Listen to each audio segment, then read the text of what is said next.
Welcome back to the 411 Podcasting Network. I am your host, Larry Csonka, and this is episode 65 of the 411 on Wrestling Podcast. You can follow us on iTunes, Stitcher, Spotify, Google Play, YouTube, and of course the 411mania.com website. Please make sure to subscribe to the show, share us around on social media, and if you have time, leave us a 5-star review on iTunes. A slight change in plans tonight. Jeremy was going to be joining me. He was live at the show, but due to conflicts in recording schedule, we are going alternate route tonight. So, welcoming back tonight, Steve Cook is on the show. Steve, how are you, my friend? Oh, hey, Larry. Nice to see you. And it looked like Jeremy Meltzer himself had a pretty good time at the show this evening, from what I could tell. Yeah, I'm sure he did. I mean, live shows normally are really good, so, I mean... Yeah.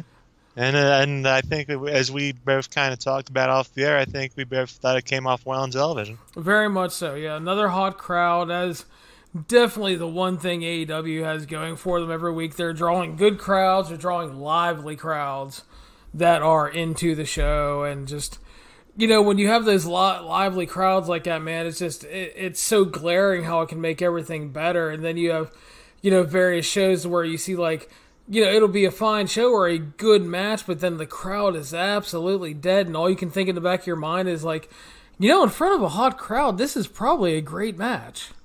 But for whatever reason, not connecting.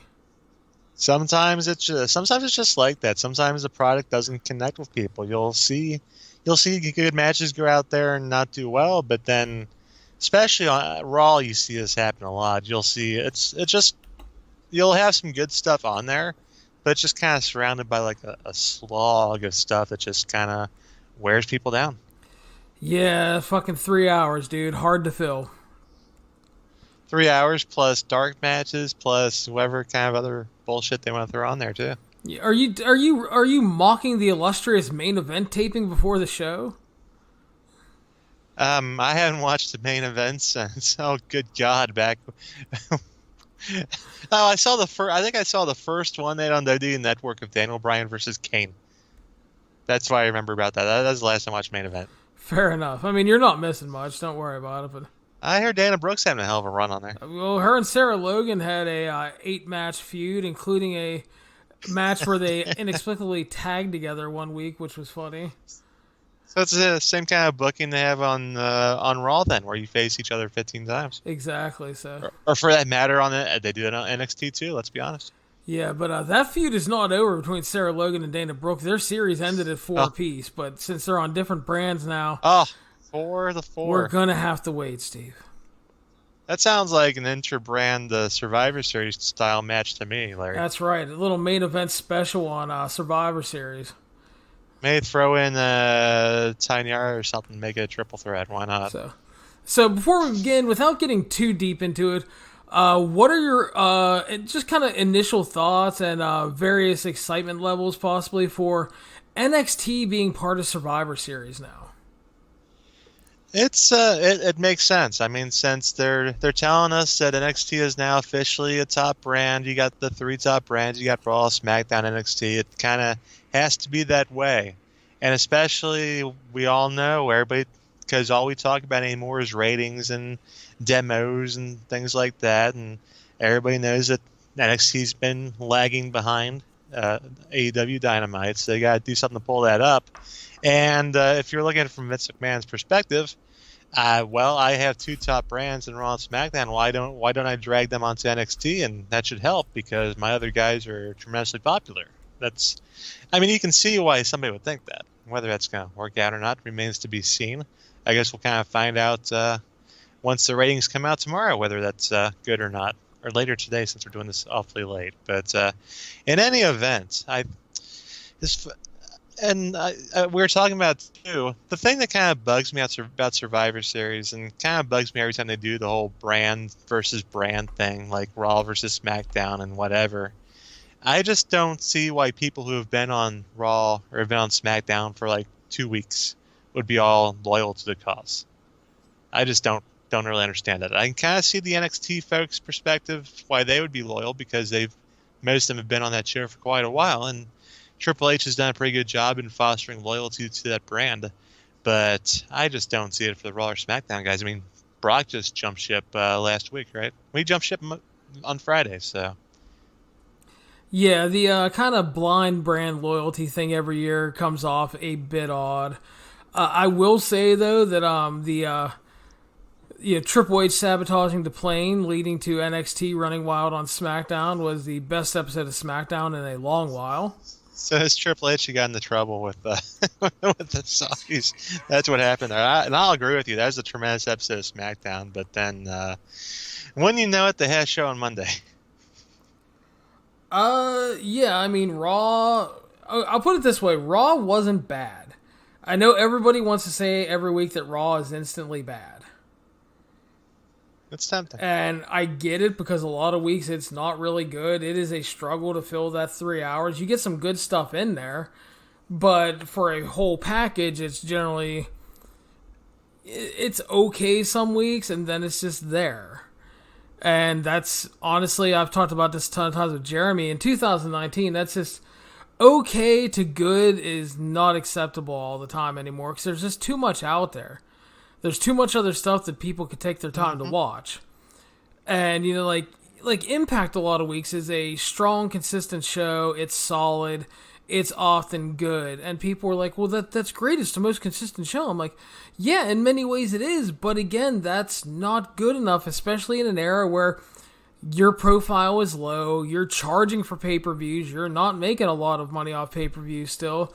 You need to be better than solid to good every week. You need to make people want to be invested in you.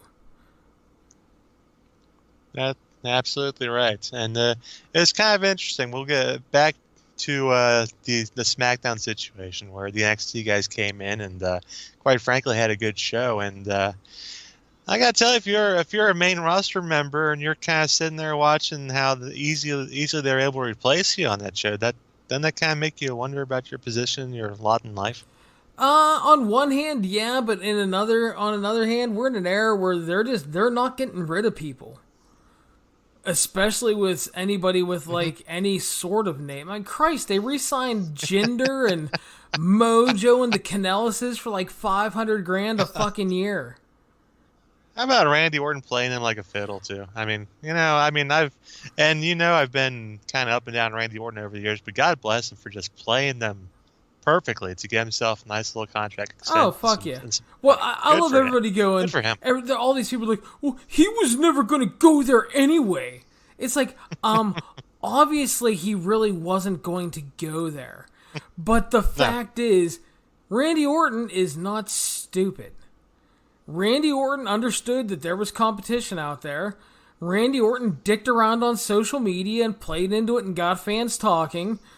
And WWE is like, oh, well, fuck. I mean, because don't tell me they don't look over there. You see Jericho still doing well. Moxley is just a completely different fucking dude and was the guy that everybody always wanted him to be in WWE. But he was supposed to be there. Yeah, so they don't want another John Moxley on their hands. You don't want to let a Randy Orton, a Rusev, or anybody that has a name value and has popularity and is good behind them to leave and then all of a sudden have a whole new career where they're way better. Because that just speaks poorly on you.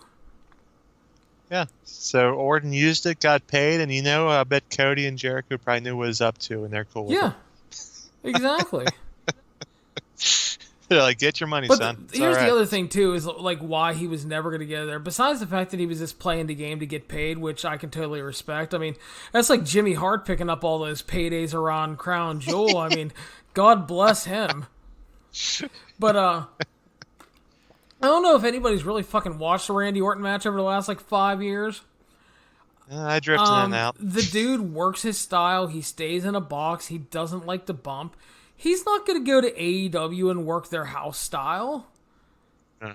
He's going to blow his fucking shoulders out. As fun as it would be in our mind for him to try to do it, as interesting as it might be, it's not going to happen. I mean, would I have loved to see Randy Orton show up there and then be all fired up and motivated like he has been at various points of his career and deliver? I mean, sure, that'd be great. I'd like to see anybody get that chance.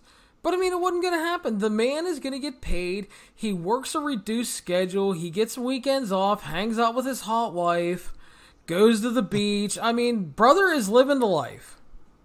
Yep. More power to him. Not going to knock him for that.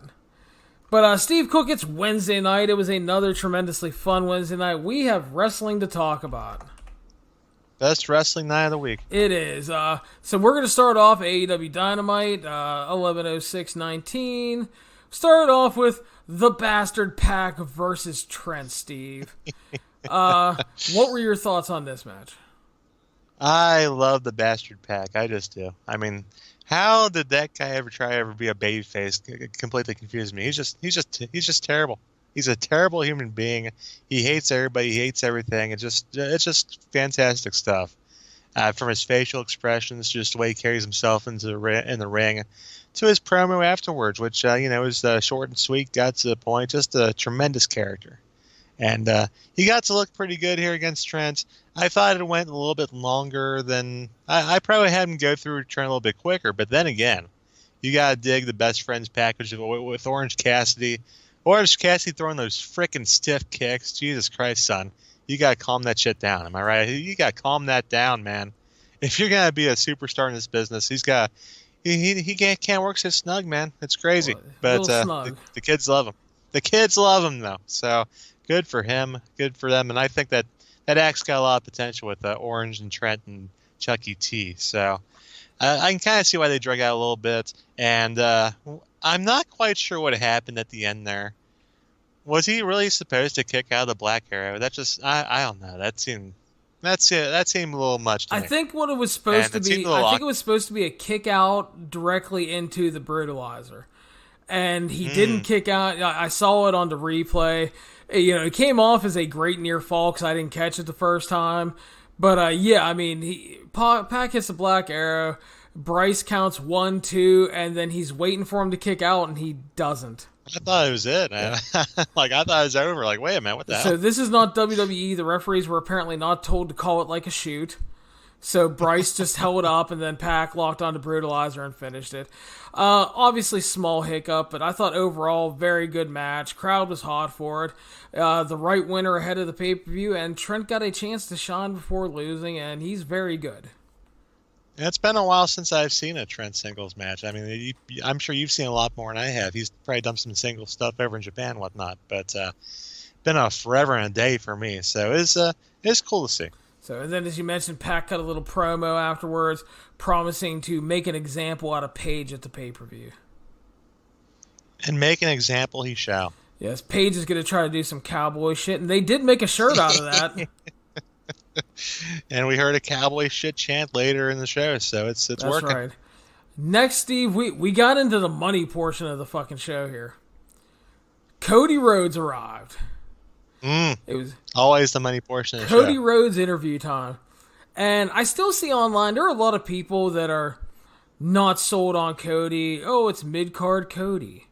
And blah, blah, blah, and Cody's not that good. And let me tell you something. I've had issues with Cody since leaving WWE at times. He lackluster matches in ROH a lot of the time. A lot of his New Japan stuff was a very mixed bag. He would have some okay to good stuff, but then overbooked bringing the circus to town. And then he would have, he'd bust out a great match here and there, like his match with Ibushi at Wrestle Kingdom and a couple others. He had a great match with Okada and some stuff like that. So it's like, Cody can bring it. I've really enjoyed his AEW work so far. The match with Dustin was tremendous. Thought the match with Darby Allin was pretty great. And I don't know how, Steve, I never would have predicted it, but I think Cody's the most over babyface in wrestling right now. He probably is, and it's kind of interesting. If you take a look at kind of trajectory of the elite guys heading into AEW so far, it kind of feels to me like Kenny Omega, the Young Bucks, it feels like they're kind of reluctant to kind of push themselves as like tippy top guys. Like, I don't know if they're worried about the perception or whatnot, but it feels like they kind of hold back a little bit. Like, you see the Young Bucks putting over teams like Private Party. Omega's done a job here and there, and they're kind of holding back a little bit, it feels like. Whereas Cody, on the other side, Cody has gone balls to the wall. You mentioned, his match with Dustin, some of his other, like their match with the Young Bucks, stuff like that. And he's been okay with, he wants to be that top guy. He has the drive, the desire to do that, and he has hit a home run. And he is by far he's the most over babyface on AEW. And I think everybody thought that probably would have been Kenny Omega going in, but no, it's been Cody. No doubt about it. Yeah, by country and mile. By a while. And this promo, oh gosh, he knocked this freaking thing out of the park. It was just top notch stuff. It was you could tell it felt like it was like straight from the heart. It was like a guy going out there without and maybe we harp a little bit too much on scripted promos and whatnot. Maybe we give people too much flack for that. But you can tell that guy didn't have a script. Well, I think you can tell that guy went out there, he had some ideas. I think the reason people are dogging on scripted promos most of the time is not because it's scripted, but it's because of the fucking verbiage that is scripted. Like, you have a Seth Rollins that comes out there, and he doesn't talk like a normal fucking person talks. Not in the slightest. It's like, it's so hard to connect with people when they're talking and it doesn't sound like a person. And then you add on the fact that, like, a guy like Seth, no offense, is not a good actor. And so it never comes off well. And like you talked about this felt personal and stuff. This promo had a very dusty feel to it in a way too, which is also why it worked. So Cody comes out, talks about the arrival of Jericho and the Inner Circle, how they've been very strategic, but that he and the Elite saw it coming. Saturday night he faces Jericho for the championship, and then he starts talking about names of great promoters and bookers, and includes Dusty in there, and talks about them also being greats in the ring, but that there was always controversy with them because they were not only wrestlers, they were management like he is. Said AEW is inclusive, it's freedom, but he does hear the criticisms. So if he loses to Jericho on Saturday, he will never challenge for the championship again. But that's a big if. Jericho constantly calls him an entitled millennial bitch, and then he started mocking Jericho's book, mentioning that it was $3 on Amazon and in the bargain bins. Called Jericho a stupid dick, said they're very much the same. Both had a silver spoon because Jericho was born to a professional hockey player. And then, but Jericho always wants to dismiss all of Cody's accomplishments. He then said Jericho needs this generation more than it needs him. He's busted his ass to go from undesirable to what he is now. He will win at Full Gear. The Elite are coming, and when the Elite meets the Inner Circle, they will eat them alive. Thought this was a great babyface go-home pay-per-view promo, and it was a promo that's lacking in 2019 because this was a money promo. This is the kind of promo that sells people on a show. Yeah, that is the definition of a money promo right there. And, and not to put myself over too much, Larry Csonka, but I was one of those people back in the day that was praising young dashing Cody Rhodes and talking about the potential he had. And I thought he had a chance to get up to this level. And frankly, I'm glad I was right. Fair enough. Not that it takes a rocket scientist to bet on the Rhodes, but Yeah, those boys are pretty good, Steve. I don't know. They're all right. So, next up, SCU joined commentary while the Lucha Bros joined Spanish commentary. I gotta tell you, I wish we'd heard the Lucha Bros. I heard Ray Phoenix was talking about tequila and some other things. Nice. So yeah, that would have been great. With the young Dasha over there too. Did you see Dasha's on AEW Dark now too? Co-hosting with Tony Schiavone. Oh, I have not seen this week's. I will have to check that out. Just for that. Watch the beginning, skip the first two matches, and watch the main event. Yeah. I heard there's some sketchiness on some of the matches there. The editing in the women's tag match, Steve. Oh. Multiple crowd shots to try to cover up stuff, and then it didn't even cover up stuff all that well. There's a reason some of them are on Dark, folks. Yeah. So, but this next match was for a shot at the tag titles at Full Gear. The winners will join SCU and the Lucha Bros in that match. It was Private Party defeating the Dark Order, Steve. 11:35 via pin. Thought it was a good little tag match here. I think the winners were the right winners, and I think it will lead to a very fun pay-per-view match. I don't want, and it's probably getting old for everybody to hear this over and over again, and I don't want to bang on the Dark Order too much. Because I know that those guys, Evil Uno, Stu Grayson, I know they showed a hell of a lot of potential a few years ago. I don't know what the heck happened. Like what happened to those guys? Is it just the terrible gimmick? I think there's got to be something more to it. I don't know. I didn't notice that Evil Uno went back to the shirt this week, which is probably a good choice. Yeah, I still think they're a good team. I think they're good wrestlers, but that gimmick is just doing absolutely nothing for them. Yeah, it just kills any interest you have in them, and their matches haven't really done much for me as of yet. And this one here is okay, a little spotty as you would kind of expect from the Private Party and these guys, but they're giving these guys a chance here, the Private Party, and they do some fun stuff. Kind of, they're youngsters, They're going in there some veterans too, in Kazarian, Scorpio Sky, and of course Penta and Phoenix. So should be a fun match for pay-per-view though. Definitely, and and again, it's about making stars, Steve. You have to make stars. It's good that you have a Chris Jericho on your show that people know. It's good that you have some other names on there that people know from other places like LAX, and people know Cody and people know Omega and the Bucks to a degree. But you need to constantly be trying to make new stars, and efforts with like Private Party and Darby Allin, I think, go a long way to do that. Yeah, and if you're not making new stars, people aren't going to stick around too much longer. And boy, Darby Allin needs to get back on Dynamite, doesn't he? Yeah, he might be a little banged up, man. He doesn't. Could be. I mean, he works a rough style, so I wouldn't be surprised. Little bit. Grab a headlock, kid. Yeah. So next up, we had a spectacular mockumentary-style video package for Chris Jericho. It was mocking a great Cody video package from earlier in the Dynamite run. Sammy Guevara is sitting as he's calling Chris Jericho a father figure. We had comments from fucking Soul Train Jones, which is Virgil for those of you that don't know. The living legend. Virgil, Vincent, yeah, Curly Bill, Bill, yeah. Whatever you want to call him. Santana and Ortiz praised him. They had Jake Hagar just standing there looking mean.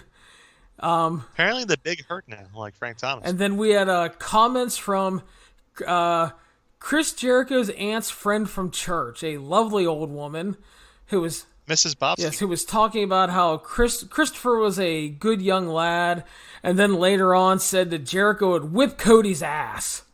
That's right. And then Jericho said, while Cody will be busy all day Saturday, he has only one thing planned for the pay-per-view, and that was drinking a little bit of the bubbly, because that's a huge responsibility, and he is le champion, Steve.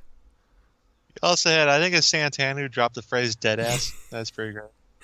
That's some good stuff. He also had, the thing at the beginning, too, with Jericho and Guevara there, where Guevara is playing the Brandy Rhodes part in the video there, and, Jericho stands up, and he kisses Sammy just like Cody kissed Brandy. It's hilarious. It was a great mocking video package. I laughed. It was good. They did a great job building this feud, building the damn match for pay-per-view. That just both guys knocking it out apart. Yeah, we got highlights of Santana and Ortiz attacking the Rock and Roll Express last week. Oh, that was a travesty of justice right there. Heinous attack, Steve Cook. Poor old Ricky Morton. Oh. He's had a rough 4 or 5 decades now. Ricky don't give a shit. Constantly getting beat up. No, he doesn't. It's 2019. Ricky Morton's hitting Hurricane Rana, Suicide Dives, and fucking Canadian Destroyers, dude. He doesn't give a shit. Still going to the pay window. That's right. So, back to the ring for ladies tag team action. Emi Sakura and Jamie Hayter defeated Riho and Shauna. Shauna is inked to a deal. I think Jamie Hayter is probably going to end up being signed.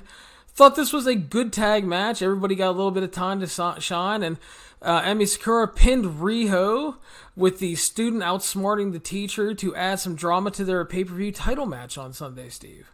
The teacher and student, I believe, is actually the... Sakura's a teacher, right? Yes. That's what I said, the teacher outsmarting the student. Okay. Sakura, I mean, what was the Freddie Mercury thing? That's just kind of her gimmick, dude. That was a little weird. I don't know. It was something. Excalibur kind of explained, not so much, but pretty solid match here. You got the Rhea Sakura there to build their match for pay-per-view, and you had the two girls there, Shanna and Hayter, who were trying to establish themselves on the roster, and I thought both came off pretty well here.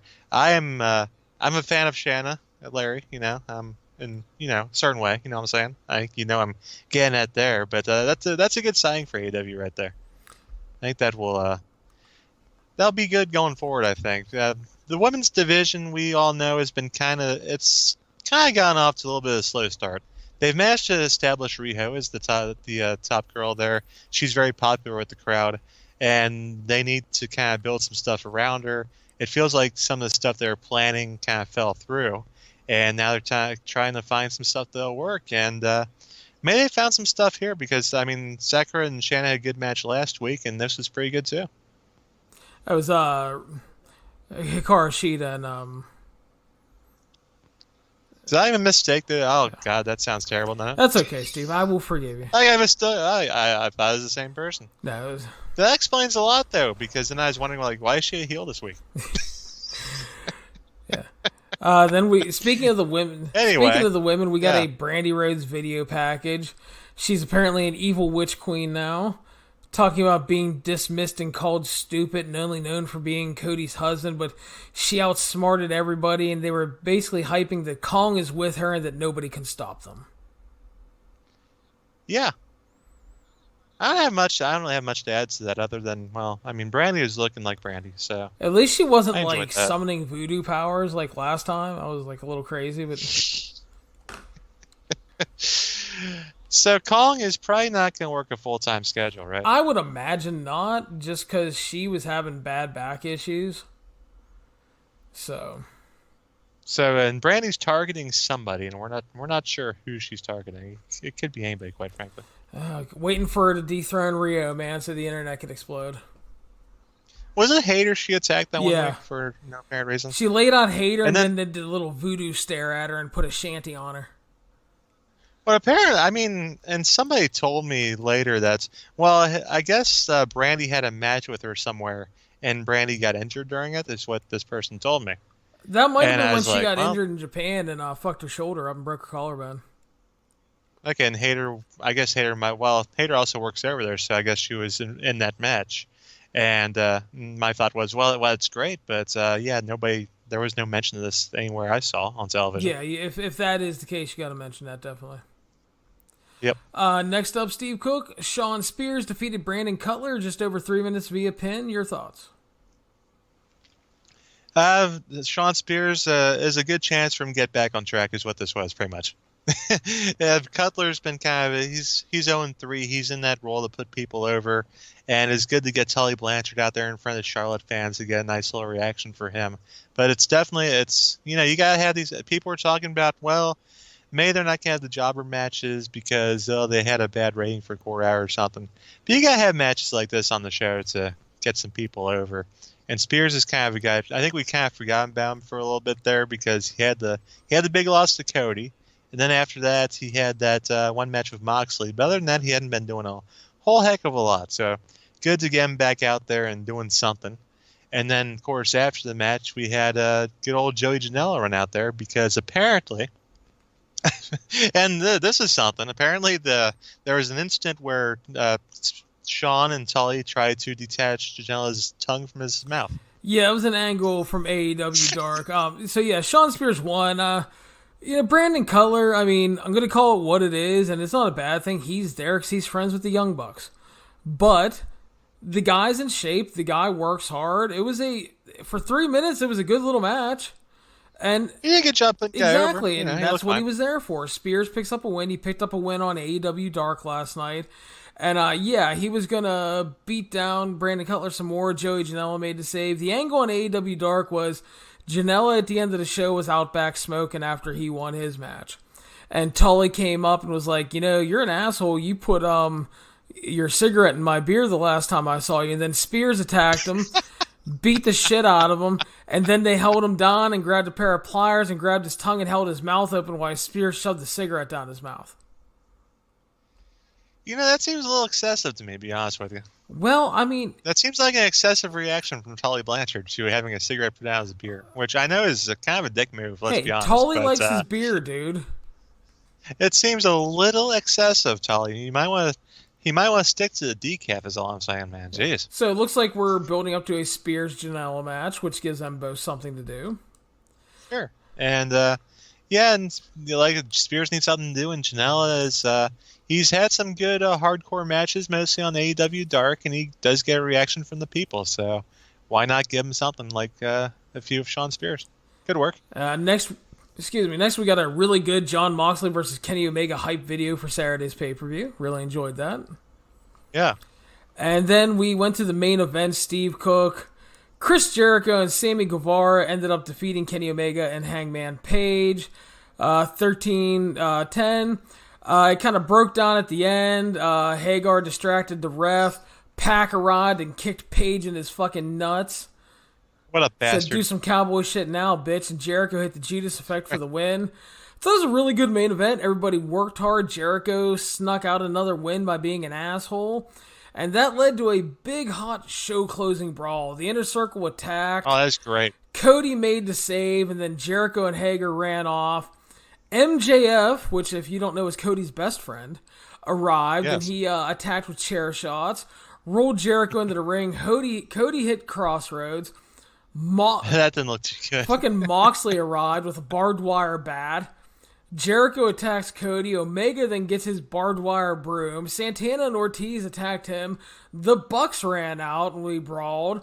They hit dives. Everybody, it broke down. Moxley and Omega brawled on the stage. Nick hit a dive off of the set. The Inner Circle was wiped out. The Elite and the Inner Circle faced off. And then another brawl to close the show for the big final sell for Saturday's pay-per-view. Pretty much all the main names involved in it. A good old-fashioned show-closing brawl to build a bunch of matches for the pay-per-view. Worked pretty damn well, I thought. And, and as far as show-closing brawls go, that was a pretty darn good one. Pretty crazy. A lot of stuff going on there. A lot of crazy stuff. And like you said, I enjoyed the match as well. And I have been impressed by young Sammy Guevara. That's a guy who, you might recall back when they had the first episode of Dynamite, we were like, why the hell is Cody wrestling this guy? And we see why, because Guevara's become a key part of the Inner Circle, and he's become Jericho's good friend and buddy, a Spanish god. He's hanging with these guys in these main event matches. And what is he? He's like, 15 years old too, right? Something like, yeah. He's a young buck. Seriously. I mean, he's a youngin'. Yeah, an actual young buck. We can call him the young buck and actually be correct about it. So, world of potential in that kid, no doubt about it. But, good stuff there. And Jericho getting win as usual. And you got to feel for Hangman Page because I think Pac has been alerted as to what Hangman Page's weakness might be. Yes, the Hangman. He fucking jacked him in the nuts, too, dude. That looked rather vicious. Pac does not mess around, man. Well, he is a bastard, Steve. He is. But, great brawl to end the show. And a really good sell job for the pay-per-view. I have a lot of issues with the Attitude Era because a lot of it, honestly, was not as good as people like to make it out to be. But the one thing I do miss a lot from the Attitude Era is when you have those really hot show-closing brawls like this. Yeah. And it's like when they're done well and the crowd is into it and it serves a purpose, that's all I ask for. So I really enjoyed that. Hot close to the show. And we'll talk more about the overall show later on when we do our head-to-head comparison, Steve. But next we must talk about NXT, also November 6, 2019. Started off with footage of the OC attacking and laying out the Undisputed Era in the parking lot. They probably had coming. A little payback from Raw. So the OC kicked off the show. AJ said that they're taking over NXT, and that's not phenomenal. That's undisputed. Which led to Tommaso Ciampa, speaking of certified bastards arriving, says he's often asked about when he'd go to the main roster. He welcomed the OC to the main roster and says that he is the show. This is Daddy's home, and he is fine with them beating up the Undisputed Era. But if they want to take over NXT, they're going to have to deal with him. AJ was not impressed because, there's 3 of them, and they aren't scared of one person. But he respected him for calling him out and said, the only person with the balls to say anything, basically. And Ciampa was then joined by Matthew Riddle and Keith Lee. Ciampa said there's 3 of them now, and they were preparing for the Undisputed Era at War Games. But if they want to go to war with them tonight in the match, they're on, and AJ agreed, Steve. You know what? If I was going to go out there and challenge the OC, if I needed 2 people by my side, I'd probably go with the legit MMA fighter and a big badass dude. Good choice. Yeah, exactly. Riddle, obviously a badass, and Keith Lee is the fucking big dog. I love him. So he's, definitely, that's a good pairing. I love that we're getting we're finally getting Keith Lee some push here in NXT too. Yeah, there was a while there where they weren't doing a whole he's one of those guys that kind of got put on the shelf for a long time, and you didn't see or hear anything from the guy for a while, and here he is. Yep, and a little patient sometimes. And he's gonna be part of the big War Games match here at Takeover, so it's And he was in the main event tonight. But we opened up, Steve, with Pete Dunne defeating Damian Priest 15-10 via submission. Your thoughts, sir?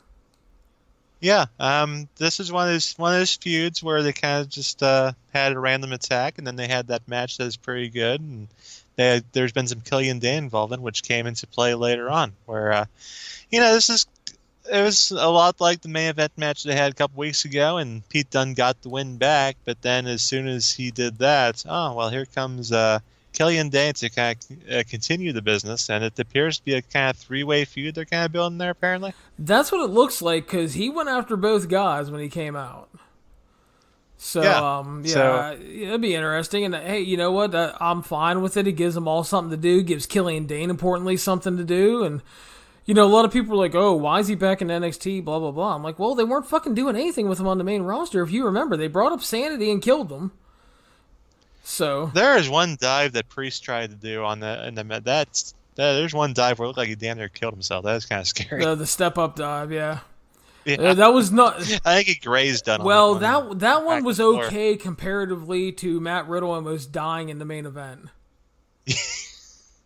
Yeah, it's a rough night for this sort of thing. Yeah, a little rough night on dives, but yeah, good opening match. Played well for their first match. Dunne gets the revenge win, and we're continuing the issues with Killian Dane, so the booking is running together well in that regard. Yeah. It was announced earlier today that Rhea Ripley had officially picked Tegan Nox and Candice LeRae for her War Games team, but the fourth person was undetermined.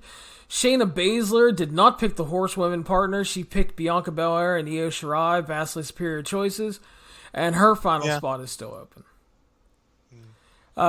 You got to feel pretty bad if you're the Horsewoman. You kind of got jobbed out there. Well, I mean, you've been friends with this girl for how long now? Yeah, but it was definitely the right choice. Well, I mean, certainly, no doubt about that.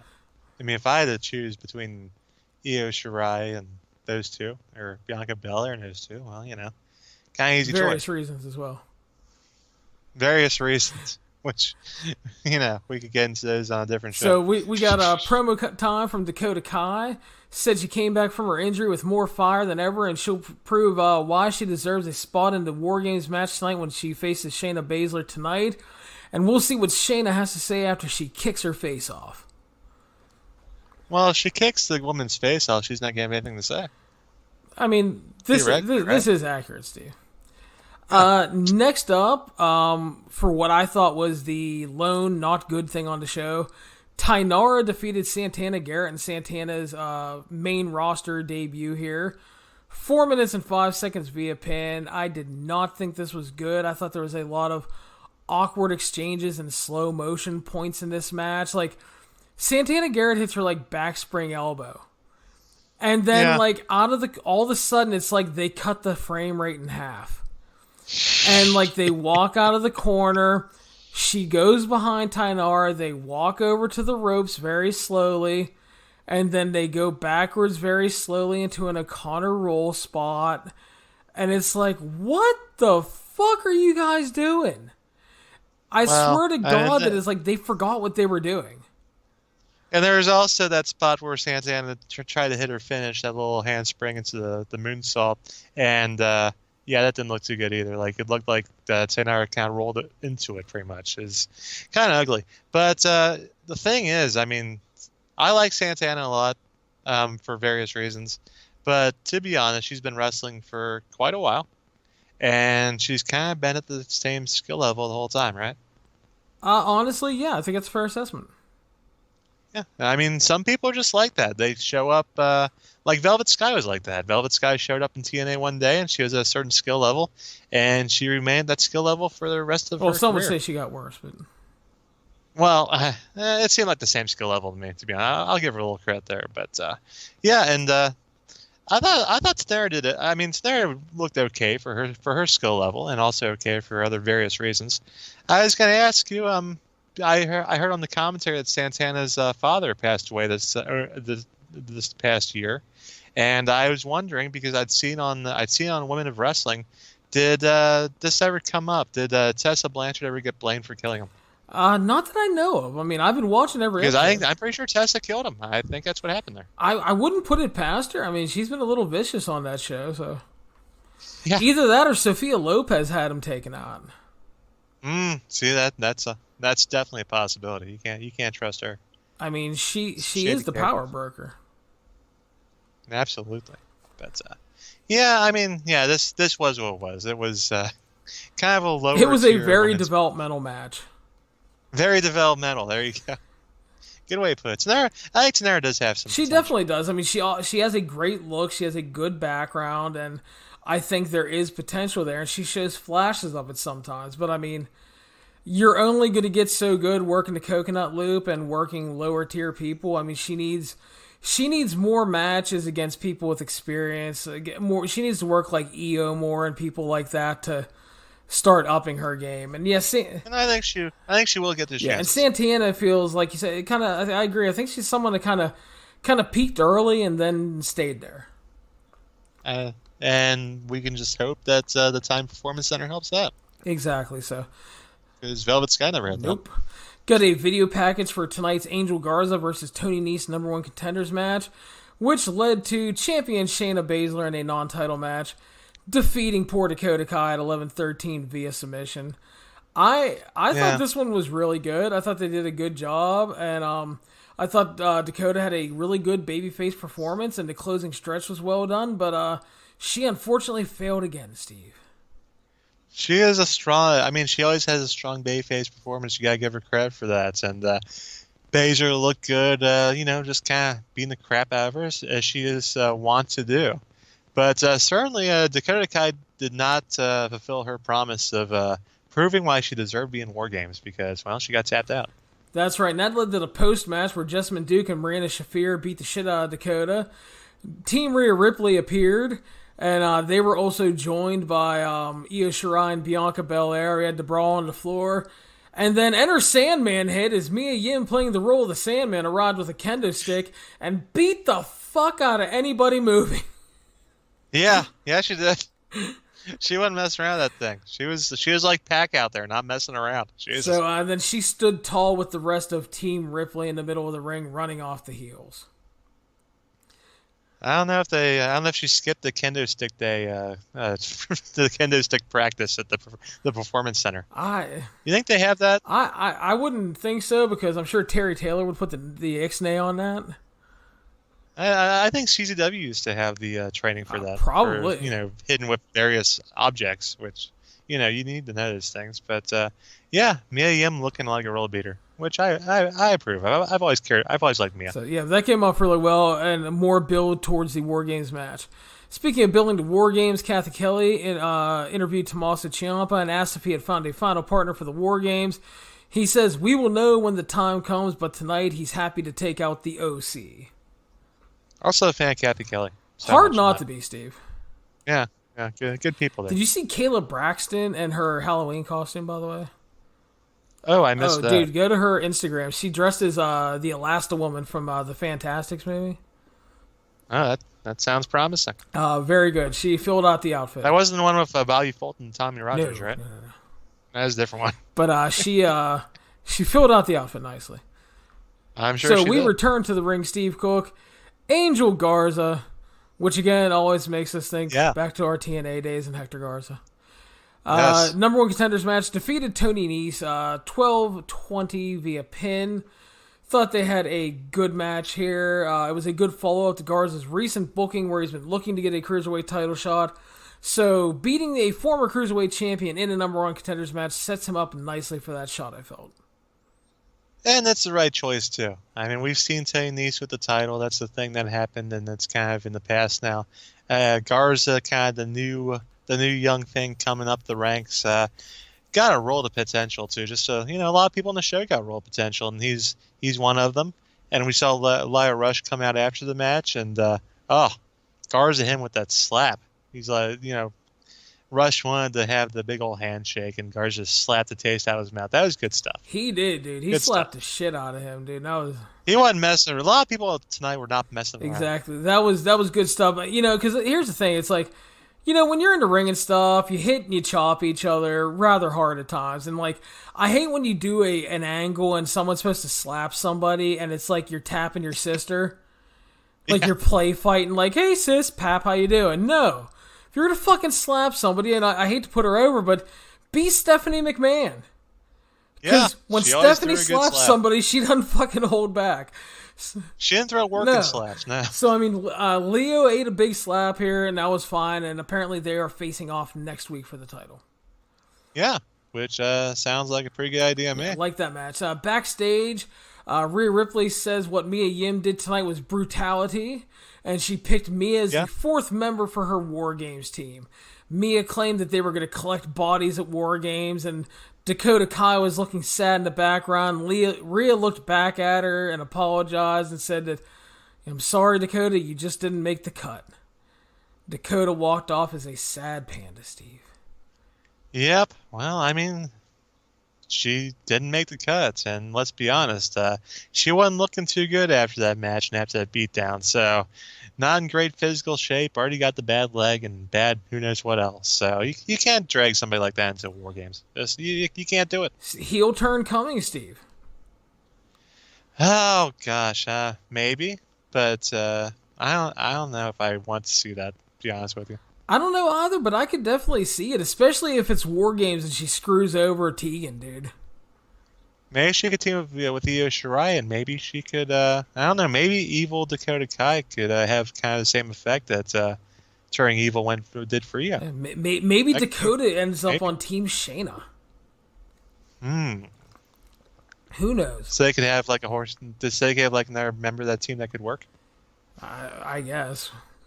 So we'll see, but yeah, that was I thought that came off well and was interesting. Again, more dedicated build to the War Games show, like that. I think your other team member for the War Games has to be. No, I'm trying to think of something funny, but I got nothing. I got nothing because Menzies Girl's actually pretty good. Yeah. So, you know. NXT Women's Division's on fire lately, dude. Outside of the earlier match we talked about, but I mean, the main women are just killing it recently. Yeah, that's been the one point in the show where every week they've had it over AEW. Although it's gotten closer the last couple weeks, because they've had a couple good matches on Dynamite. But you know, it's still a pretty good advantage. Speaking of AEW, real quick, you may want to watch the first two matches, even though they weren't that good, because MJF is on commentary the whole show. Well, that's always a positive. He was a spectacular asshole. Except when it came to Cody, I'm sure. Well, I mean, Cody wasn't on the show because it's dark, but yeah, it's just, he was great. Like, there was a, like, the one match he talked about, like, the women's match, Sadie Gibbs was wrestling. He goes, I admire Sadie Gibbs for coming out here. She's on an obvious disadvantage being from the UK. And just, like, left it there. Well, he's not wrong. Like, Excalibur had no clue what to say to that. So, but we went back to the ring, Steve Cook. Dominic Dijakovic defeating Isaiah Swerve Scott 720 via pin. Short match, but I thought it was a really good little sprint, really good showcase for both guys. Dijakovic is great in the fact that he can work with a big dude like Keith Lee. He can work with somebody like Scott. Scott has looked really good over the past few weeks between NXT and 205 Live, even dragging something watchable out of Daivari twice. Wow. Yeah, okay, that's a feat please, right there. Not good, watchable.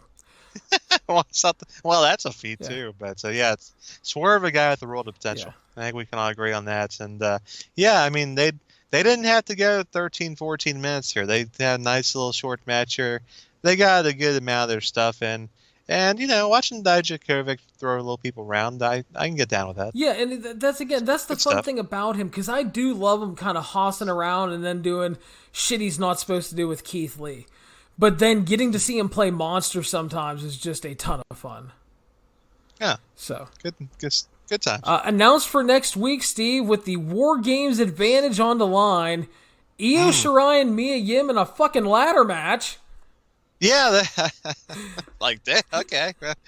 What the fuck? Why not? I'm good. I'm in. I don't know. Yeah, I mean, sure. Why not? We're throwing stuff out there, man. Yeah. Throwing stuff out there. Why not? I guess Io Shirai has some experience in ladder matches. I have no Is clue. what she's saying apparently. So All I know probably a is bunch like over I in said, Japan. the women have been fucking killing it on NXT, and you're to give these two a ladder to play with now. Yeah, that definitely has some nice potential. I'm looking forward to that one. Yeah, should be a rip snorter, I would say. A Rip Snorter. Fair enough. Yes, sir. So our main event was Keith Lee, Matt Riddle, and Tommaso Ciampa battling the OC, Steve Cook.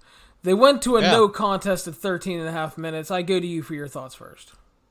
Yeah, solid match, some good work there, but you know how I feel about the old sports entertainment finish. You know, you had the poor referee ate the pounce. The pounce!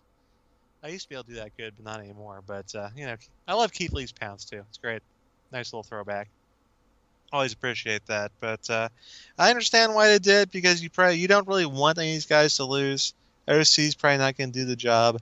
You don't really want Ciampa, Riddle, or Lee eating a pin. So I understand why they had to do it that way. I'm just one of those old fight days that doesn't like it when we don't have a gosh darn finish to a match. And we had some nice little post-match shenanigans, which we'll get to. But, you know, I mean, it's NXT, man. We're supposed to have finishes. We're supposed to have winners and losers, man. What the heck? Yeah, I enjoyed this despite the non-finish. I thought it was a lot of fun. AJ Styles tearing it up with Matt Riddle and Ciampa at points was, like, so much fun. I really enjoyed that. AJ looked a little revitalized getting to work with those guys. We joked about it earlier. Matt Riddle tried to do a Fosbury flop and almost fucking died. Yeah, that wasn't too good. So slow it down a little, bro. Finn Balor arrived, and there was a big brawl on the floor. He hit Bloody Sunday on Riddle on the floor. Styles threw up the too sweet. Balor gave him the double guns. Adam Cole arrived. Super kick Styles hit the last shot on Ciampa. No contest. Again, we're building to War Games. We're building to Survivor Series as well now that it's a tri-branded show. And it did bother me that Morrow is apparently confused as to why the Cole would also attack Tommaso Ciampa. It's like, yeah, why wouldn't he? They're going to face off at War Games, dude. Come on. Yeah. Oh, Steve, there's some breaking news this evening here. Oh, do it. Oh, we got some breaking news. The Stephanie McMahon memoir, once scheduled to be released in 2016, will finally be published in August of 2020. The book, titled Unreal, the inside crazy fun show business world of WWE, will be released by Reagan Arts Publishing. McMahon had been working on the book several years ago before pulling it from its original publishing date and commenting that it was on hold and there were many stories that needed to be told. Unfortunately, they're not going with the original title of Lady Balls, but so there you go. How long until it's in the $3 bin next to Jericho's? 3 weeks. 3 weeks. I'm sure whoever writes the book would do a fantastic job. I just can't imagine anybody really wanting to sit down and go, I'm going to read about Stephanie McMahon. I mean, she would probably have some interesting stories to tell. I don't know if she'd tell them in a WWE produced book. I don't know. You know, I mean, being the daughter of Vince McMahon's guy, there's got to be some interesting stories there. Yeah. But again, would she tell them? Is the question. Well, yeah, that's kind of the thing. Yeah. Like, if Vince ever broke down and actually told the truth for a night, wouldn't that be interesting to listen to? That'd be spectacular. Yeah. But let's be honest, that's not going to happen. It's not. So, Steve, we have to head to the head-to-head comparisons now, and I'll go first if you don't mind. Go ahead. I thought AEW Dynamite was a very good show. I thought they did a very good job building to the pay-per-view. I thought the Cody promo was the highlight of the show. Thought the show-ending brawl was very good. Thought we had a lot of good wrestling. I didn't think anything was bad on the show in terms of wrestling by any means. Overall, very good show, very enjoyable show. NXT, I thought, also was a very good show this week. Everything outside of Tainara and Santana Garrett was very good. Thought there was some nice build to War Games, a little bit of focus on building the Survivor Series with the OC appearing, following up on the NXT main roster appearances. I thought it was extremely close battle this week, Steve. Extremely close. I give AEW the edge by the smallest of margins, but again, a very, very good and enjoyable Wednesday overall. No complaints from me. The winners were the fans, man. Let's be honest. No, don't do that bullshit.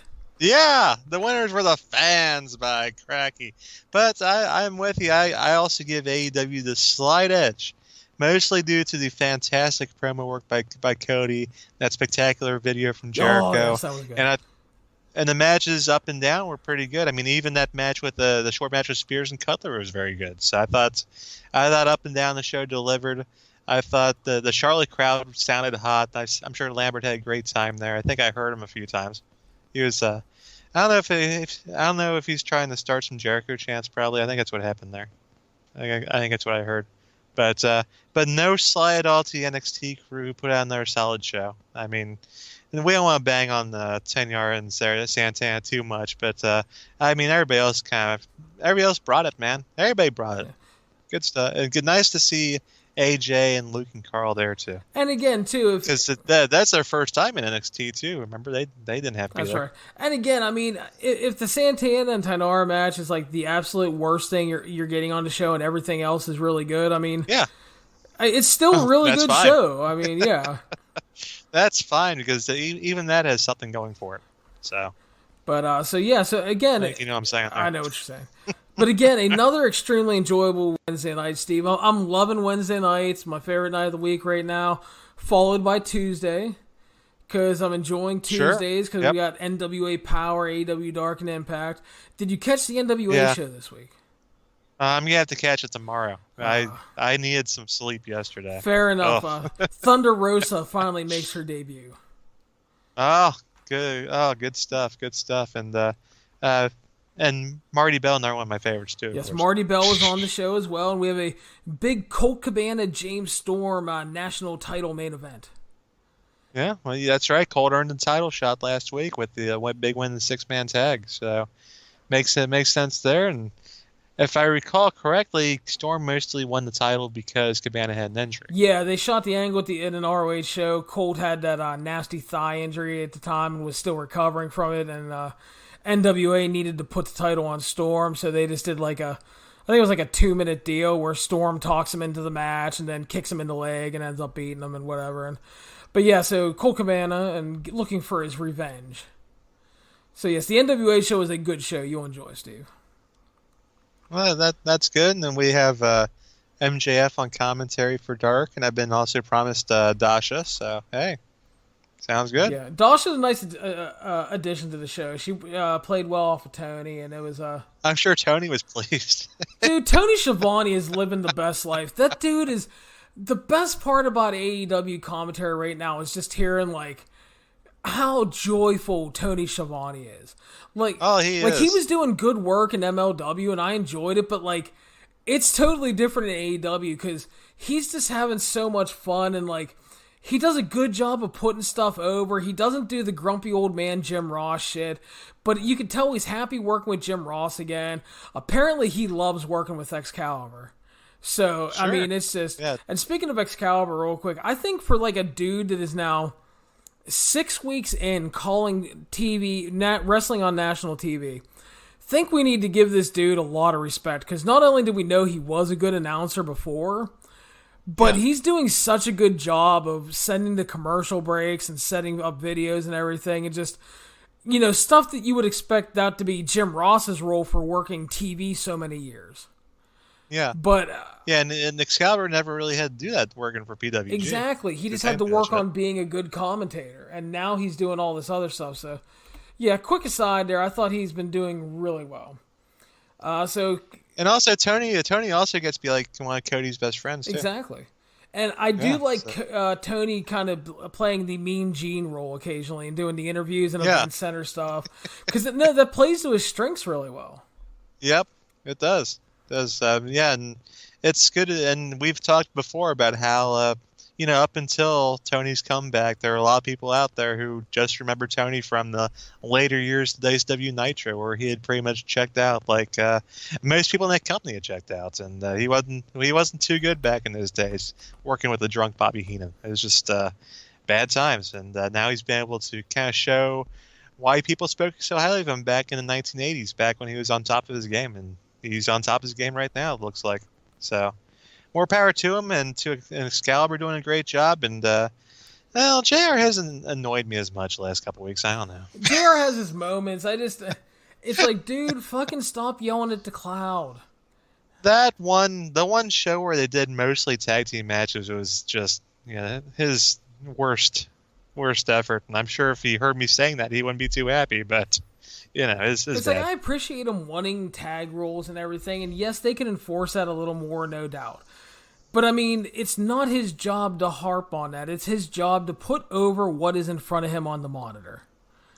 And that's what annoys me the most about it. It's not just that it's old man yelling at cloud. It's like, dude, you need to prioritize and let us know. I did notice that they have a 10 count now get out of the ring. I think they probably extended that on purpose from like the typical 5 count that you had for like 85 years. So at least they announced the count that actually early on, and I think JR forgot about that. I don't think he knew. So I'm sure he didn't know. He probably thought it was a 5 count. But anyway, Steve, we are going to stick with AEW. We have a pay-per-view Saturday night, Full Gear, coming to you from Baltimore. Yeah, another classic NWA town there. We're coming from Charlotte and up to Baltimore. They had so many pay-per-views there. A lot of great American bashes. I remember. It was 1988. Lex Luger and Ric Flair, that world title match. Lex Luger getting screwed by the Athletic Commission. Luger should have won that goddamn state Athletic Commission. And goddamn, I hope they don't get involved in this show. Is all I can tell you about that. Oh. So. Did I just spoil the finish of the main event? I don't know. I hope not. I don't know, Steve. Are you on the payroll? Cody does love those NWA finishes. He loves his NWA. We know that. Yeah. So we start off pay-per-view, Steve. We have a buy-in match. Dr. Britt Baker versus B. Priestley. It's a grudge match. We've talked about this before. One of the aspects of AEW that is unfortunately fallen by the wayside a bit here at the beginning and needs to improve and has been getting a little better is the booking of the women's division. They haven't gotten a ton of TV time. Let's see, what the hell? Lost my train of thought.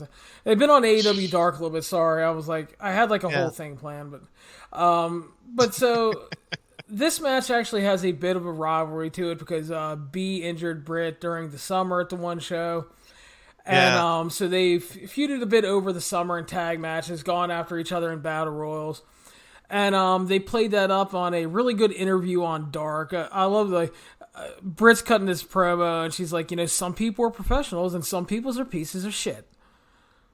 And I was like, damn. I was like, all right. So it's kind of a shame, though, that it's on the pre-show in a way, because this is one of the feuds that they've actually developed.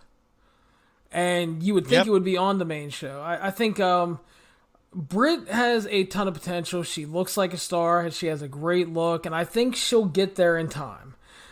B, she's really ambitious, and her ambitious has led to a lot of sloppiness and unfortunately injuring others in times in matches. Yeah, that's been a problem in other promotions. She almost killed Mayu Iwatani over the fucking weekend. Ugh, they were doing like a top rope Rana spot or something. Oh, Jesus Christ. There's a gif of it on Twitter, dude. Yeah, I mean, Britt Baker, I know heading into Dynamite Day, she was a key part of some of the commercials and whatnot. So I think what happened is once they saw Britt work some more, they probably realized that she wasn't quite as far as long as they thought she was. I think that's a fair assessment. I think they thought that she was better, is what I'm getting at. Yeah. And so they kind of pulled it back a little bit, and she's still done some stuff. Like she got the title match on TV, and she had the big deal in Pittsburgh where she got to look good and whatnot. But I think that has been an effort on their part where I think some stuff has fallen through for the women's division, like the Kylie Ray business. I don't know what that was all about, but and I think Britt was a bigger thing planned that they realize it's not quite ready yet, so they're trying to figure out what they're going to do there. And while we do have this program, because apparently B. Priestley likes to injure people. Yeah, so I think that the goal of the feud here is going to be to rebuild up Britt. and try to get her into a position where they think they can make her one of the main names. So I think she'll win here, and hopefully B doesn't hurt her. Yeah, that's pretty much what we can hope for there. So next up, women's champion Riho will defend against Emi Sakura. Again, a little bit underdeveloped. Emi Sakura won a match on AEW Dark, and then she followed up this week winning in a tag match, pinning Riho. So you have the student versus teacher relationship here with the teacher one-upping the student on the show. Obviously, Rio's been really good so far. She's gotten over more than anybody could have imagined, I think, Steve. Is that a fair assessment? That is a fair assessment. I mean, she's been one of the top bright spots of the women's division, no doubt about it. And we know that Kenny Omega's high on her, and he's probably not surprised she got this popular. So I think the rest of us might be. And it's a little rushed because, I mean, Sakura just showed up very recently, and we just recently found out that she was the teacher, and we just recently found out she dresses up as Freddie Mercury. So, we're kind of learning this as we go, pretty much. And, in their defense, they have mentioned a relationship over the summer during the shows, and she did the Freddie Mercury stuff before. And there probably were some visa, probably issues getting people over and whatnot, which happens from time to time. Should be a good match, though. We're talking about a student and a teacher, people who have a wealth of experience together, for sure. If anybody knows how to make Rio look good, it's probably Sakura. So it should be a pretty darn good match, and I would imagine that Rio would be going over. Yeah, I expect a really good match here. Rio should win. It's just I like the match and everything, but it's just it does not feel like the time to take the title off her. I think there's a little more you can do with her until you build up somebody that feels kind of right to take the title, because this one feels a little rushed, but should be good. The tag team titles will be on the line next. Steve Cook, SCU defending against Private Party and the Lucha Bros. Your thoughts, sir? Yeah, like I said earlier, this should be a really fun match with three really fun teams. You know how I love the Lucha Bros. Penta and Phoenix they're both awesome. I mean, Phoenix has really broken out this year too. He's Penta used to kind of be the more widely regarded one, I think, but Phoenix has kind of taken a little bit of that this year. I think mostly because of his complete craziness with dives and whatnot. But so they're always fun. Private Party is definitely impressed in their brief run on AEW. I think they'll add some good stuff to this match. And you got Kazarian and Scorpio Sky. I don't think people really expect them to be the tag team champions coming into here, but that's a good choice. You're talking about two veterans. It seems like they have some plans for Scorpio Sky, possibly. That kind of seems to be what they're hinting at. Do we know the status of Christopher Daniels? Is he going to be around for the show? Do we know that? He may be there, but he's not obviously going to be involved in anything. He was when they did that angle and stuff, they had said the next week he was going to be out 6 to 8 weeks.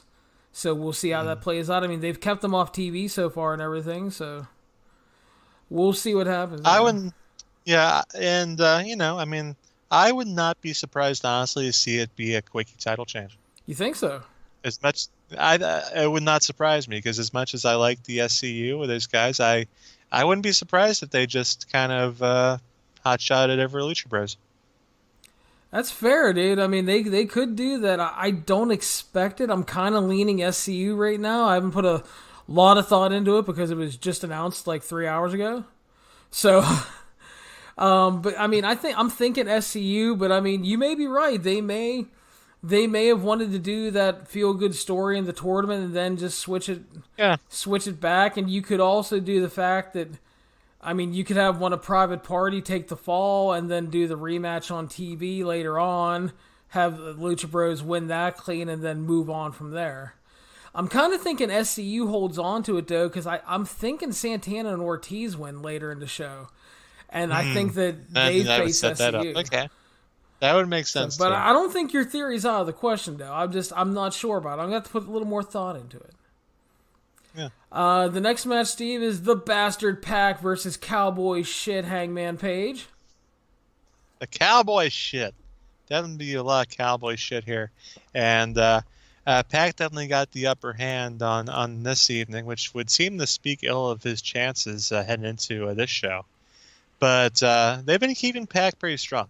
His only loss, if you will, was kind of due to a draw and shenanigans. There was a draw, and there were shenanigans due to Jon Moxley being a poor tag team partner. Jon Moxley does not like team sports. Other than that, I mean, other than that, Pac's been looking like a top bastard, if you will, and Adam Page definitely been booked up and down, and that might lead you to think that maybe Page gets the win here, but I gotta tell you, I have a tough time picking against Pac. That man, I do not want him angry at me. Yeah, if you guys remember, these two were originally going to face off at Double or Nothing, but depending on who you believe, visa issues / Pac not wanting to do jobs as the Dragon Gate champion ruined that. I mean, I guess Dragon Gate's not a factor anymore, right? So they then met on the October 2nd debut on Dynamite. Pac defeated Page. It was a really good match via referee stoppage. 2 weeks later, they had the tag match where Page and Kenny Omega won. As Steve mentioned, that was the Jon Moxley leaving Pac to hang out on his own there. And so Page has been getting some momentum as of late. He's been doing better. He's been picking up. So I'm looking forward to the match because their first one on TV was really good. They'll have a little more freedom here on pay-per-view. Yeah.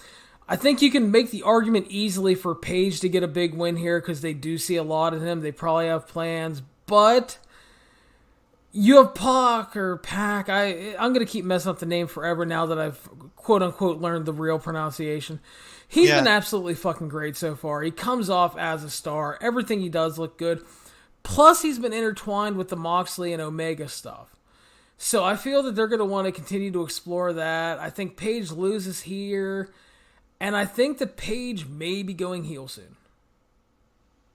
Think he's heading down the dastardly road. I think so. It's quite possible. And the thing with Page is, I think they see Page as a future top guy. I think he's the guy they're building towards in the future, but they still got some time to go before he'll be completely ready. Like if he had won the title back, if he had beat Jericho back at his double, was All Out, right? Was All Out the title match? Yeah. Yeah, if he had won it then, if he had been the first champion, that probably would have killed him off, to be honest, because I'm not sure people would buy it at that point.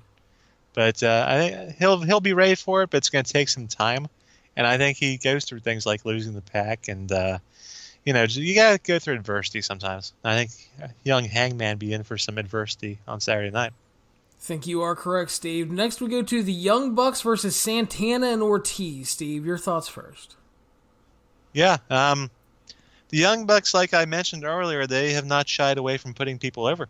I mean, they put the Private Party over, and that's really jump-started them off for sure. And as you hinted at earlier, Santana and Ortiz probably gonna be top contenders for the tag team championships. They might be SCU. Heck, they might be Private Party. Who knows? So, I think you're kind of right on this one. I think that Ortiz and Santana are probably the right people to pick, especially being part of Jericho's inner circle. You got to keep those guys strong. You got to keep the heels strong. Yeah, man. I think this has the potential to be a great match. Very much looking forward to it. Obviously the former LAX, a great team. Young Bucks, a great team. They're going to be on pay-per-view. They're going to have freedom. So it's going to be probably a great match. One of the better ones on the show, if I had to guess.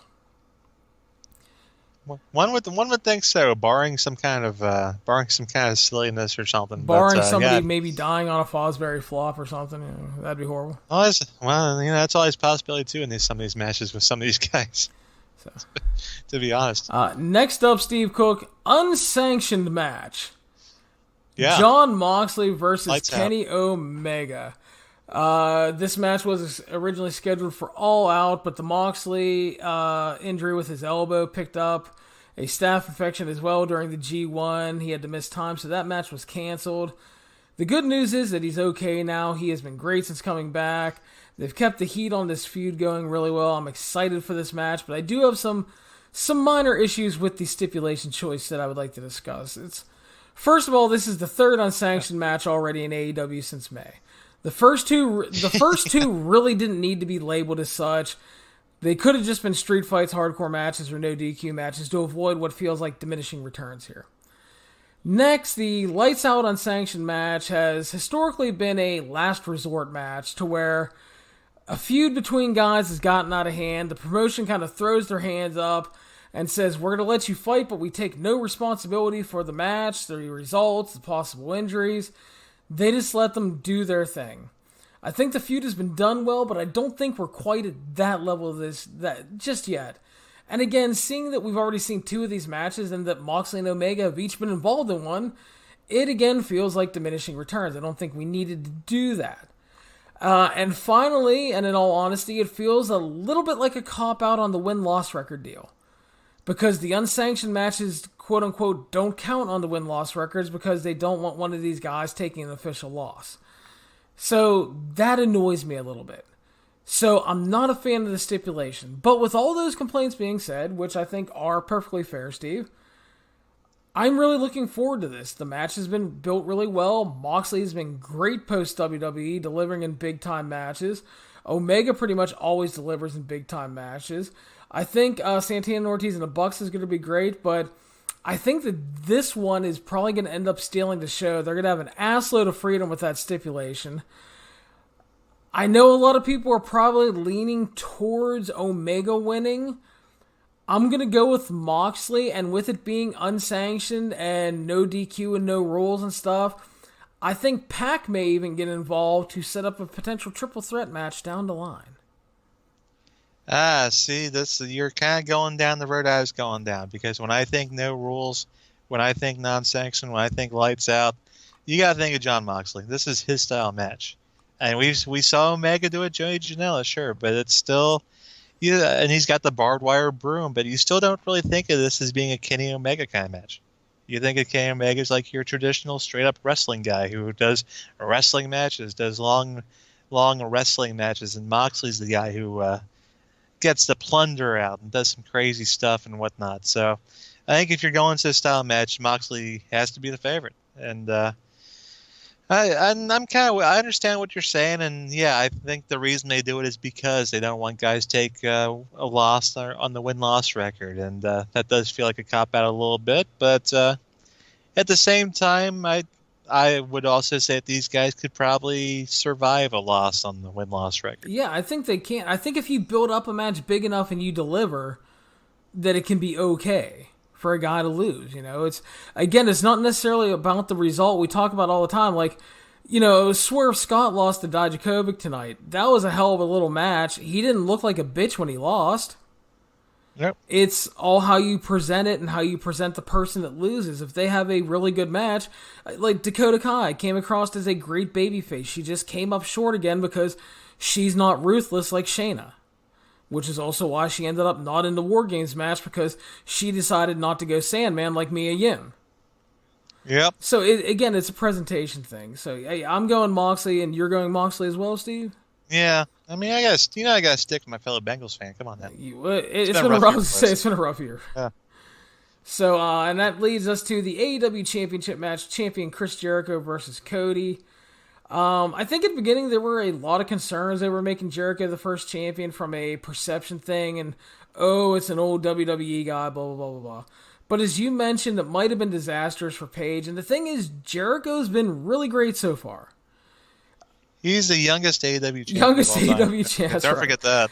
But the other thing with him, too, is what I find amazing with Jericho, and this is not like a knock on him, but it's like this deep into his career, and I talked about this with Jeremy, he's in that Ric Flair place to where people don't want to boo him because they respect him, they know everything he's done, and it's like, we like Chris Jericho. But he's been able to draw legit heel heat here in 2019. And that's a credit to him. That's a credit to the feud they're building. And that's a credit to Cody, who's come across as one of the biggest baby faces in wrestling. So they've pretty much done everything right here. And I know there's people that aren't sold on Cody and want to call him mid-card Cody and all that stuff. But Cody's been delivering as well. The stipulation here is not only that if Cody loses, he will never challenge for the championship again, but the match has a 60-minute time limit, and if they go to a draw, there will be judges like in the old Steamboat Flair final match. Judges. Now, do you have any guesses on who the judges might be? I have no clue. I hope Soul Train Jones is one of the judges. Fair enough. That'd be great. That would be good. Soul Train Jones and the Rock and Roll Express. Well, Ricky Morton's probably still in the hospital after that. Please, bump through Ricky his just probably did a little bump and he was fine, if you know what I'm saying. Fired up. You think they'd fly Dave out to do it? I'm sure. Could you imagine? Yeah, I was gonna say, can you imagine that? the fucking blow up? That'd be worth it. Yeah. Maybe they can get a legitimate and unbiased WWE reporter Ryan Satine to do it. Is that? I did not. You know what? I didn't watch the show. I didn't either. And I have no idea. Is that how they pronounce I his don't name? know. Satine? I think it's Satin. All I know is apparently. I was gonna say for 85 years I thought it was Satin. I think I saw somewhere that show did under like 50,000 fucking viewers though last night. Could you really? I mean, what were they expecting? Well, they did over 400,000 for the first two non-announced shows. That was, but weren't they after like big sporting events, right? I don't know, but still, you would. I think they were after like base. There's one after baseball, like a but playoff you would game. think though that after all the hype on TV and the promotion they've done on Fox, that they would do a little more than 50,000. I didn't expect it to do gangbusters, but come on, that's bad. Yeah, and I know I guess part of the issue was that they were gonna hype this major announcement that probably would have kicked the viewership up about 5,000 views or so. So that was gonna be, I guess, it's gonna be Brock switching over to Raw, but they moved that up. So you're saying Randy Orton re-signing is not a big announcement? No, I'm saying okay. that. Fair enough. I'm saying it. Could it be that the news coming out earlier in the day that there was no chance CM Punk was going to be on the show affected the viewership? I do think CM Punk probably would have got some more viewers, to be honest with you. I'd probably been more interested to see what's going on. So, well, anyway, at least check it on YouTube or something. I wouldn't bother with it now. No. So Ryan Satine does not move the meter for me. So no offense to Ryan Satine, but he just doesn't. All right, so back to this match. I am absolutely fucking terrified that they're either going to heavily tease going 60 or actually go 60 minutes. Yeah, which is honestly the last thing they probably need to do. With all due respect to both guys, that's really the last thing they need to do. Jericho is, no offense, Jericho is in no condition to go 60 minutes. Well, are you saying that bubbly exercise plan isn't working out for him? I think his win-loss record would tell you otherwise. Okay, yeah, but all of his matches have been under 30 minutes, Steve. He doesn't need to be going 60 minutes. And I think Cody doesn't need to be going long either. I think he can go 60, but I don't think he needs to by any means. No. I'm hoping it's a red herring like when they did the Joe and Punk series and did the time limit draws and then did the big, there's going to be no time limit for this last match, and then they went like 25 minutes. Just to fuck with everybody. Well, back at Wrestle War 89 when they had the judges with Terry Funk obviously was one of the judges. I think Lou Thesz and Pat O'Connor were there too. They didn't go 60. They just had the judges out there just in case. I think it's going to be something like that. I hope so. Probably get three of their friends a payday. Get Soul Train Jones a payday, by God. That's right. Old meat sauce Joe Mike. Janela's father, man. That's right. So I think one thing to consider in here is not only the stipulation of Cody can never challenge for the title again if he loses, but the other thing I think we have to take into consideration is Chris Jericho is facing Hiroshi Tanahashi at Wrestle Kingdom on January 5th. I don't think that he's going to go in. I think he's losing that match. He's not going to want to lose if he's the champion, and AEW is not going to want him to lose if he's the champion. No, they're not going to want that. And, they're obviously not going to want Tanahashi to beat their champion when they have no chance of doing a return match and getting the win back on AEW TV or pay-per-view. Which they won't. There's no chance of that. Yeah, because they're not going to be working together. So, now granted, there is time before Wrestle Kingdom, and you could pull a title switch on TV. But I'm kind of leading to, after Cody did the big announcement and the Wrestle Kingdom thing being factored in, I think Cody may take the win here, Steve. I hope so. I'm a big Cody guy, and you hear the mid-card stuff and whatnots and blah blah blah. But to me, as far as people on AEW go so far, does anybody stand out on this show as a star more than Cody right now? No. I mean, I'm just gonna take Tony Sly's tweet right here. I'll just read this I'll just read word for word because that's kind of how I feel about it. I don't give a fuck what Cody's management role is. He is presented as a star, exudes star power, conducts himself as a star, performs as a star, and the fans react accordingly. And then he adds, of course, maybe Seth Rollins should take notes, and maybe he should. But that's the deal here. I mean, whether he's management, whether he's the booker, like he's Eddie Graham or Cowboy Bill Watts or Dusty Rhodes, the fans chant, "You deserve it." I mean, people buy into Cody as a top guy in this promotion. It's working out. So, if it's me, I'd pick Cody over. I mean, and certainly the New Japan stuff will play into it as well because I know the last thing I'd want is my champion heading over there and losing Tanahashi, and it wouldn't be good. Wouldn't be a good time for him. Yeah, so I'm leaning towards Cody. I think that's good, and like at first I was thinking, that they're obviously they've lightened it up recently because obviously MJF made the save, but I am still waiting for that to play out with the MJF angle and the eventual heel turn on his best friend Cody. I think you can drag that out. Oh yeah, I would drag that out for as long as possible. There's no reason to do it now.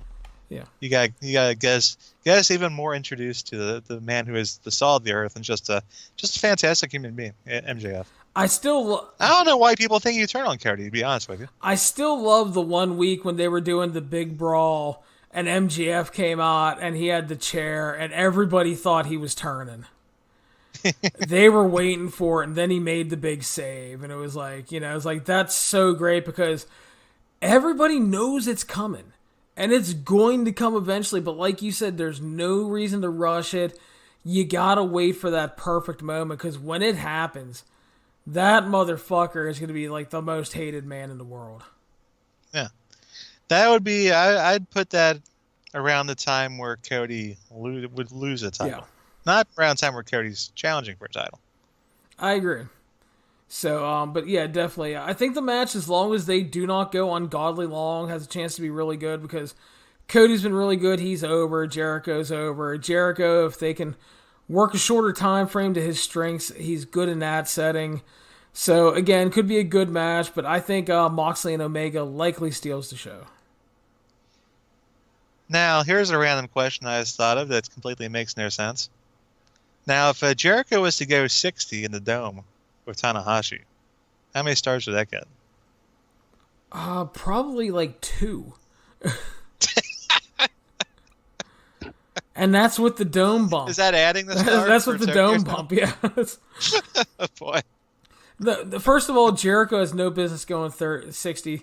Second of all, Tanahashi's not really in a great place to go 60 either. I mean, he's still really good, but he's obviously slowed down. And yeah, I don't need to see the ace trying to go 60. Not even for comedic value? No, because it wouldn't be funny. It'd be sad. Now, it'd be funny if it was somebody else, right? You could probably find a parent for Jericho try to go 60 where it'd be funny. I mean, in theory, sure. Like Triple H? No. He would tear both quads. Let's not give Triple H ideas for next year's WrestleMania. 60-minute Broadway. I'm still absolutely shocked that Triple H and Undertaker did not work the Saudi show. Well, I mean, Triple H probably knew something was up. Yeah. It's just... That's why he was hanging out in the NXT. Well, it's just like Hunter and Taker have been working those shows for those big luxurious paydays. So I just assumed they'd be on that show. So that kind of leads into the theory that maybe Vince knew that something was going to be up. And he told Hunter, maybe he told Taker, maybe you guys want to sit this one out. Yeah. I'm going to have a fist fight with the fucking Prince, okay? He owes me some scratch, so we're going to fucking do it. Although if you plan on having the fist fight, he might have taken Undertaker with, well, maybe not now, not in 2019. Back in the day, he would take Undertaker. He would have taken Shane with him because Shane is the best pure striker in the history of WWE. That's a fair point. Was Shane in I don't Saudi think Arabia? Shane knew too. Hey, something's up. So, by the way, real quick, and obviously I know you don't follow like New Japan deeply. I know you like pay attention to what's going on. Yeah. The 2-night Wrestle Kingdom this year, Steve. Do you think if that's a success, Jeremy and I have talked about this. Do you think that may end up as a blueprint for WWE, especially with NXT now being promoted as much more of a main roster thing? Do you think in the future we could see the 2-night WrestleMania deal? It should. It should, honestly. They should have done that a while back because, I mean, what's our biggest complaint about WrestleMania been the last couple of years? It's 8 fucking hours long, and it feels like it's shitty at the end. You add in 12 hours if you include the pre-show. Seriously. It ends at 1 a.m. and you can't get home if you go to the show because the rail system doesn't work that late. So you're kind of screwed. So it absolutely should. Do I think it will? I mean, people seem to think that, well, WrestleMania should be one day because it's like the one big gate. And I kind of think that couldn't they get 2 big gates for WrestleMania if they book it right? That's the okay. If you just look at what you have right now, instead of doing a takeover, you do WrestleMania Saturday night, you do WrestleMania Sunday night.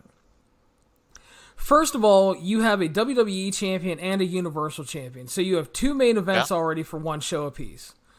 You have and you got like 4 or 5 legends. You guys spread them out. Yeah, you got legends that can appear, but you have the NXT championship, which could co-main event one of those shows. On another show, like I would put that on a show and then maybe like the US title underneath it and then one of the tag titles. Then on the other show, you can do the North American title, you can do the IC title, you can do 2 of the tag titles. Plus you have 3 women's titles and plus the tag titles, so you can evenly split them over 2 shows. I mean, you're already like 6-7 matches deep, and that's not even counting legends and stuff. Yep. You could not counting legends, not counting other random nonsense. You could easily do 2 big gates, 2 nights, 2 4-hour shows, which I'm sure everybody would enjoy a lot more than 1 8-hour show when everybody says, why can't WrestleMania be awesome like TakeOver the night before? Yeah.